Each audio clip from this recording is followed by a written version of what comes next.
They say that when you lose hope, you lose everything. When you give up hope, you've lost everything. So there's always hope. When you have hope, you have everything, man. When you have hope in Allah subhanahu wa ta'ala, you have everything, man. You have everything that you could ever possibly need. I don't care who likes me. I don't care who respects me. If I have favor with Allah subhanahu wa ta'ala, man, forget you. Seriously. I don't need you to give me my dignity. Allah subhanahu wa ta'ala has given it to me. Because on the flip side of this, our Rasul sallallahu alayhi wa sallam said, but whosoever seeks to be pleasing to Allah, even if it's at the displeasure of the people, that means I do what Allah likes. I don't care who likes it. I don't care if my boss doesn't like it. I don't care if my neighbors don't like it. I don't care if my family doesn't like it. I don't care if my wife doesn't like it.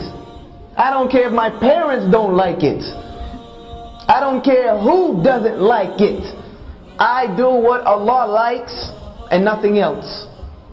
Our Rasul sallallahu alaihi wasallam said about this person, that when they seek the pleasure of Allah, even if it's at the displeasure of people, that not only would Allah become pleased with them, He would make the people pleased with them.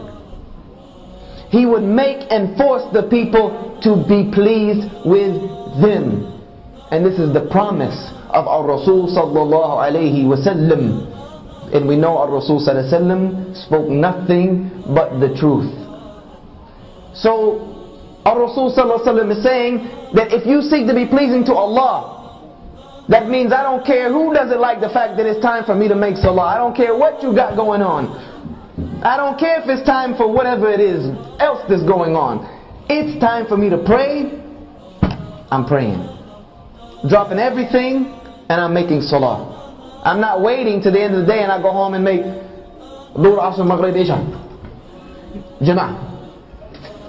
I don't know where fiqh book you read that. But this is a fool's way of making salah, man. Allah has said in the Quran that He has prescribed salah at fixed times. Not with the exception, unless you're working. Unless you're going to school. I don't know if that tafsir or that explanation is out there, but inshallah I don't know everything. I don't care what my boss thinks.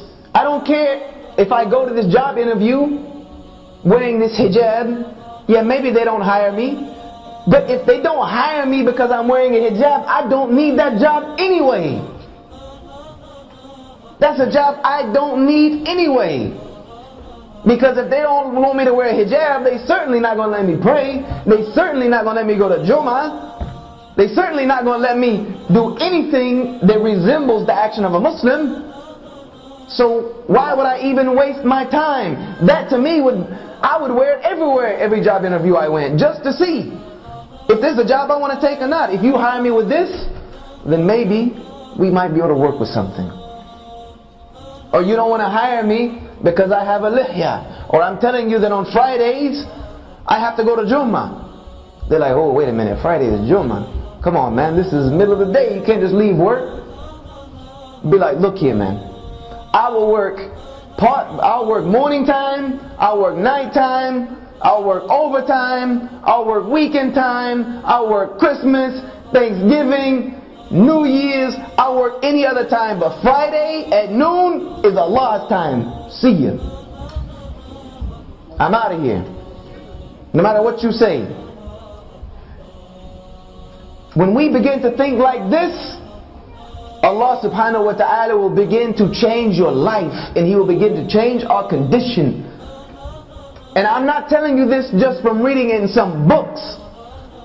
I'm telling you this because I have put it to the test over and over and over again.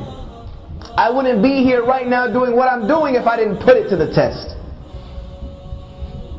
I've done it, and I've seen over and over again how Allah subhanahu wa ta'ala never abandons His slave when His slave turns to Him. Never, ever, without a doubt. There was one point just to give you a little personal experience. I don't like to put my personal stories in, but just to let you know, it works. And I've tried it many times. I had a job when I first moved to Florida. I was a new Muslim. Had left South Carolina and was trying to gain knowledge of my deen. And the only job I could take was a crazy construction job in Florida in the summertime. 90 degrees outside, man. 95 degrees with the humidity at like 87%. Outside dying, man. I'm not made for this type of stuff. And on Friday, but I was doing it because this was the only job I could find, and I know that Allah subhanahu wa ta'ala will take care of me. I went on Friday and told my boss, look, I gotta go to Jummah. I gotta go. I'm gonna take a long lunch today, but I'll stay late. He was like, no, man, there's no leaving. You don't leave this work site. I'm like, look, this is my religious obligation. I have to go to the Jummah on Friday. He was like, look, if you leave the job, then you're fired. I said, well, I'll see you in 2 weeks to get my check, because I'm out. And I left. I just left. And I said to myself, Hasbunallahu wa ni'mal wakeel. Allah is sufficient for me, man. I don't need, no. I'm not going to violate my deen because I think I need something from the dunya. So I left, went to Jummah, not knowing how I'm going to get another job. Not knowing how I'm going to take care of myself. I went to Jummah. And I was leaving Jummah. And I made the dua during the two Jummah. One of the ones our Rasul sallallahu alaihi wasallam is never unheard from Allah subhanahu wa ta'ala. I made one of those. So Ya Allah, my welfare is in your hands. I walked outside of Jummah. And there was a brother who had just come from Philistine. A sheikh from Philistine. One of the most knowledgeable brothers I've ever met in my entire existence. And he came from Philistine, and he owned a pizza shop in Al-Quds in Jerusalem. And he came here to open up a pizza shop and establish his family here because of all the fitna in Jerusalem at the time. And he came up to me afterward. He said, Brother Yusha, do you have a job right now? I said, actually no, I just quit today. He said, well, I need somebody to work for me. And he hired me on the spot and gave me double what I was making at the construction job. And this is just one instance of about 1,000 that I could give you of how when you put your trust in Allah subhanahu wa ta'ala, He never ever lets you down. Because if He let me down, I wouldn't be able to do what I'm doing right now. I abandoned 3 to 4 martial arts schools I had running full time in Florida. Doing well off, had more of the dunya than I knew what to do with. And left it, knowing that this is what Allah subhanahu wa ta'ala had for me to do. This was for me to do. I knew this was my calling. I needed to tell these people about Islam, that I'm in this country that I'm from. And Allah subhanahu wa ta'ala has never had me to worry about anything, ever. Alhamdulillahi Rabbil Alameen. When we begin to think like this, that we want to please Allah subhanahu wa ta'ala more than anything else, then Allah subhanahu wa ta'ala will look at us and begin to love us again. He'll begin to love us again. And when He begins to love us again, our Rasul sallallahu alaihi wasallam said that the Muslim does good actions so much until Allah loves him. And then when Allah loves him, He will tell the angels nearest to him, I love so and so, so you love them. And those angels will communicate that down to all of creation until the entire creation begins to love this person. This was what our Rasul sallallahu alaihi wasallam had. This is what the Sahaba had, and this is why the whole world was given to them. Because the creation loved them.